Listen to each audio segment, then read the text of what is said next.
هما فين الاهلاويه اللي كانوا بيتريقوا على الزمالك ويقول لك الزمالك مديون لاتحاد الكوره وما ياخدش رخصه؟ تعالى كده اهلاوي اقول لك على حاجه.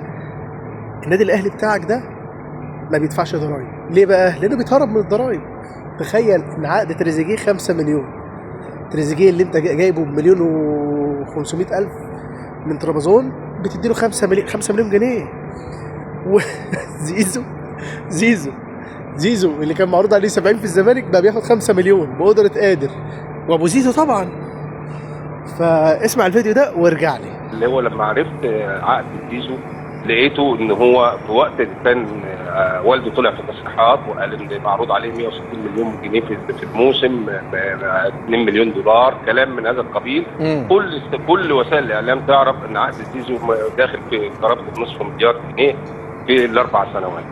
ورغم ذلك فوجئت ان هو عقده يعني بطريقه ما شفته عقده اللي متقدم لاتحاد الكوره ب 5 مليون جنيه. ما وقفش الموضوع عند هذا الحد. أيوة. بس النهارده كان عندي برضك عرفت ان عقد تريزيجيه ب 5 مليون. يعني انا مش عارف لحد الان. تريزيجيه ب 5 مليون هو كمان؟ طبعا. يعني النهارده لما طب ده كلام يخيل على مين يعني؟ مين اللي يصدقه طيب؟ هل بقى نسمع كابتن فروسة في الاهلي يتكلم عن الكلام ده ويلقح؟